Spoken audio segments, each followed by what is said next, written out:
I did a thing over this weekend that I wanted to talk about. I actually went to church. I know a lot of you do it all the time. I used to do it all the time too. I have been on a bit of a hiatus from my Catholicism. I I felt the pull the last couple weeks to get back in there, and since I've taken some time off from going to church regularly, see what this thing's about. So I want to share with you some thoughts that I had. So I go into church, and I'll make a different video on what actually got me in there, because that's a whole back in there. That's a whole different story. But anyway, got there, and so we open up the Mass. And, they start off with this clearing of sin to make ourselves ready to celebrate the Mass, and the whole "I have sinned through my fault, my most grievous fault" that they do. No, I didn't recite that because I don't believe in that whatsoever. This "oh, I'm so horrible, please forgive me." Don't do that. I mean, I don't do that. If you want to do that, that's fine, but no, don't fit with that vibe. Number two, I was listening to the Old Testament reading, which is the first reading, and it was out of the book of Job, and it was where the devil, who I do not believe really exists, and God were going back and forth on, Job, God's faithful servant, and the devil thought he could tempt and break Job and turn him away from God. God, in an effort to prove God's self to the devil, or prove that Job could not be turned away, why God ever needs to prove anything to the devil, I have no idea. Here is my problem with people, not with people, but with taking scripture literally. I know it's all conjecture and metaphorical in my mind, but at any rate, so God says, "Do your worst, devil, Job won't turn," and we all know the story if you're a regular church goer.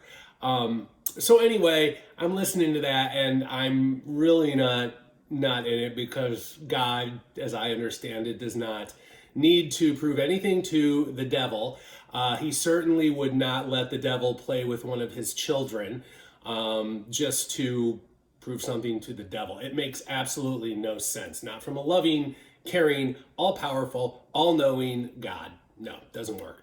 So then we get to the homily, and I give Father, who is a nice seeming guy, I give him a for effort, but he talked about Job and what Job experienced in the first reading, and reminded us that when we have those Job-like moments in our life when nothing is going right, and we wonder where God has gone, that we focus on Jesus Christ, and that will get us through. I get that on a very no, I mean, it wasn't all the way there for me either. I give it a C minus, and I tell you what, I wish Father would have gone a little bit further in it and spoke a little bit more about the Christ within our hearts, and how through letting Christ into our heart, we learn to alchemize all situations. When we truly open ourselves up, we truly embrace love versus ego, and we start to alchemize the things that are happening to us, and with the Christ consciousness that is within, we start to see the blessing and the beauty in all situations. That's something I didn't hear. So I think if I didn't already say this, if I was grading this, I'd give it a C minus. Then we get to the Eucharist, which is fine, however you want to view it. I tend to view it anymore as symbolic of the community and the brotherhood that is available to all through our own unity with the Christ inside of us. I see it as symbolic of that. That's a whole different subject. And then at the end of Mass, when we go with the whole Saint Michael defend us, Saint Michael the Archangel defend us in battle against the wickedness and the snares of the devil, and etc., and all the evil spirits on earth, and there's something to that effect. And that's something else. I didn't recite it. I don't do it. I do not believe in this whole devil and evil spirits and protect us from them. It sounds very occultish to me, to be honest with you. So anyway, as I sat there in church, and I'm going through all these things in my mind. And I'm like, why was I compelled to come in here? And it just came to me. Where I went to church, it's the same church I grew up in. I saw some people there. Nobody special, but I saw people I recognized and that I knew.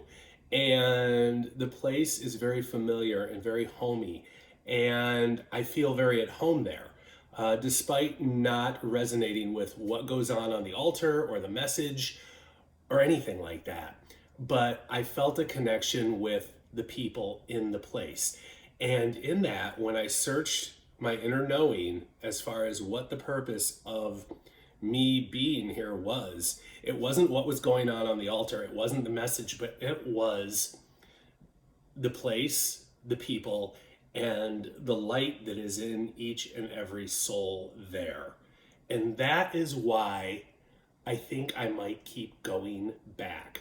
Because while I'm not getting much out of the structured religion and the organization and the message anymore, or at this point, I do think that we need to bring our own light and our own